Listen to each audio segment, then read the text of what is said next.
Bonjour, aujourd'hui on va décortiquer un discours assez puissant qui s'appelle « Ce qui s'efforce ». On va explorer ensemble le pouvoir des mots et toute une philosophie basée sur l'effort personnel. On commence tout de suite par une question qui nous concerne tous. Est-ce qu'il y a un langage pour réussir et un autre pour échouer ? Pour l'orateur de ce discours, la réponse est un grand oui. Les mots qu'on utilise, ils ne font pas que décrire notre réalité, ils la créent. Le tout premier argument, vraiment la base de sa pensée, repose sur une distinction qui peut paraître simple, mais qui est en fait très profonde. La différence entre essayer et s'efforcer. Et c'est là que ça devient intéressant. Quand on regarde de plus près, essayer, c'est présenté comme une tentative qui a déjà une porte de sortie. On essaye jusqu'à ce que ça devienne difficile. Par contre, s'efforcer, c'est différent. C'est la lutte et l'essai en même temps. Ça veut dire continuer à travers la difficulté, même quand ça fait mal. La définition du dictionnaire le confirme en fait.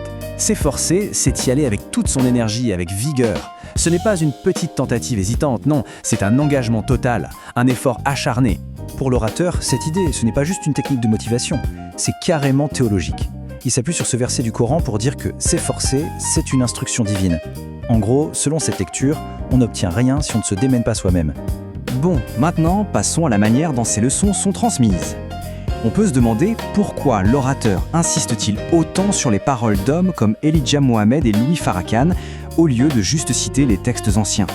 C'est exactement la question qui lui a été posée et elle est au cœur de cette partie. Sa réponse, elle nous éclaire sur un pilier de la théologie de la nation de l'islam, l'idée qu'il y a une révélation qui continue encore aujourd'hui. Alors, la lignée qui est présentée est très claire. D'abord, Mustafa Mohammed, qui est vu comme Dieu en personne venu sur terre. Ensuite, Elijah Muhammad, le messager qui l'aurait formé directement. Et enfin, Louis Farrakhan, qui continue cet enseignement de nos jours.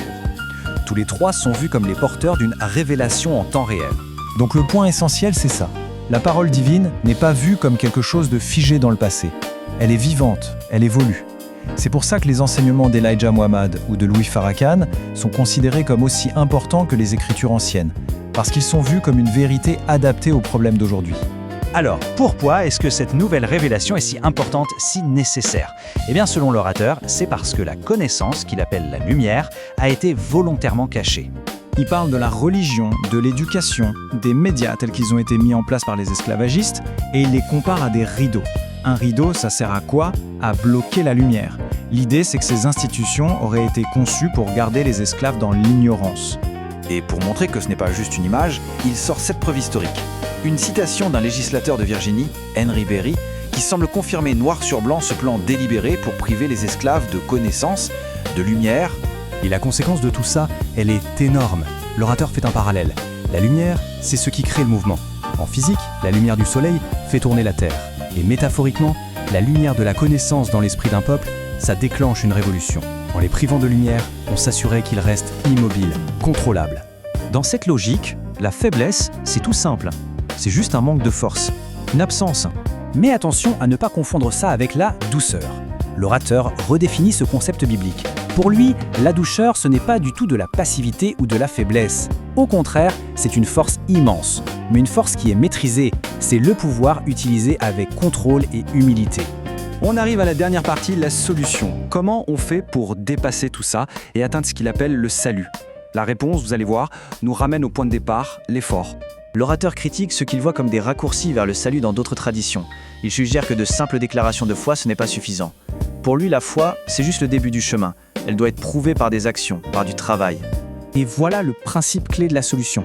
Le salut, ce n'est pas un cadeau qu'on reçoit passivement. Non, c'est quelque chose qu'on doit construire activement, par ses propres efforts, par son travail, par sa responsabilité personnelle. Il y a une idée psychologique qui illustre bien ça. Croire très fort en quelque chose, mais sans la discipline pour agir, ça mène à l'illusion, au rêve éveillé. Mais quand cette même conviction est couplée à une discipline de faire, alors là, ça donne le pouvoir de changer sa réalité, de faire ses propres miracles. Et on termine avec son appel à l'action finale, qui est « on ne peut plus direct ». Il n'y a pas d'alternative. L'autonomie, l'action personnelle, tout ça est présenté comme une urgence absolue. Et les conséquences, bonnes ou mauvaises, elles se vivent ici et maintenant. Une réflexion assez percutante finalement sur le pouvoir de l'effort personnel.